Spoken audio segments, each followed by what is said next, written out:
To me, personal finance doesn't only require financial knowledge, but it goes further and includes your personal perspective that reflects your values and principles in which you live by. My perspective on personal finance and what it means to me is managed by five principles: ownership, savings, investing, budgeting, and income. Let me explain each of them to you. The first one is ownership. Ownership is king.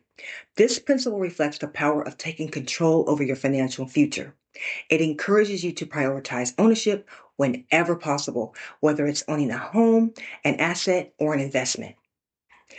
I remember when my husband and I were renting, and we wanted so desperately to own a home. I hated the fact that our kids didn't have their own backyard to play in, or to be able to play inside and make noise without the downstairs neighbor complaining. So when we bought our first home, it was like a dream come true. Watching our kids run around the house, up and down the stairs, laughing and playing was everything to us.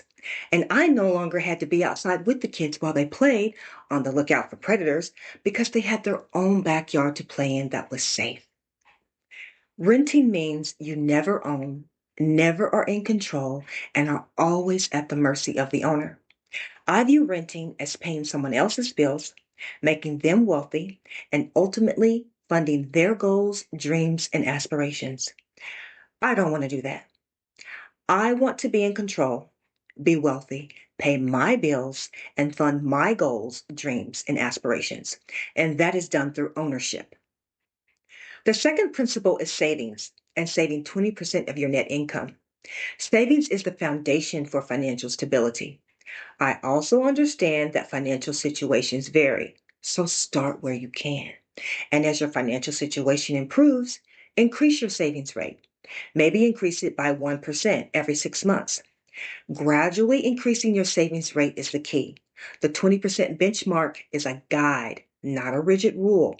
It represents a commitment that you make to yourself for your own financial well being.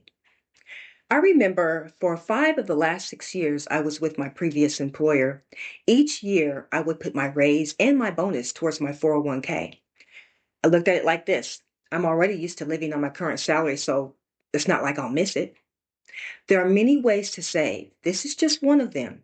You don't have to put the full amount of your bonus or your raise towards your 401k. You could put half, or what suits you and your financial situation. Just know that you have options. The third principle is investing. After you have met your emergency savings goal, invest the rest moving forward. Emergency savings are essential to weather unexpected storms, but once you've established this safety net, investing becomes your ticket to wealth accumulation. The fourth principle is budgeting. I minus E equals me, or spelled out, income minus expenses equals me. Money that's left over for me. Me Money funds all your financial goals and your leisure activities, so it's used for savings and for fun. The equation simplifies budgeting, makes it more approachable, and helps you to stay on track. Now, when it comes to budgeting, I'm not one that believes in strict budgets, or that you can't have your latte or go out to dinner, or that you have to save every penny you get and never splurge or buy anything. No, I don't believe in that because, for one, it's not sustainable, and two, that's not living. What I do believe in is knowing what your expenses are in relation to your income. And I mean knowing your spending habits, knowing every subscription, service, or thing that you're paying for. Then decide if you need to make those changes and then actually make those changes. The fifth and final principle is income.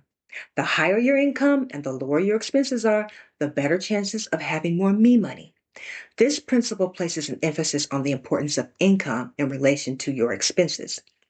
Increasing your income potential while minimizing unnecessary expenses creates a surplus of money to fuel your financial aspirations and fund the lifestyle that you desire. Simply put, the more money you bring in, the better off you are. Now, I'm not saying this gives you a ticket to go out and spend like crazy. No, but what I am saying is that you'll have more money to work with, and we like that. There you have it, my views on money. These principles are rooted with intention and discipline. It's about getting to a brighter financial future that aligns with your values, goals, and your dreams.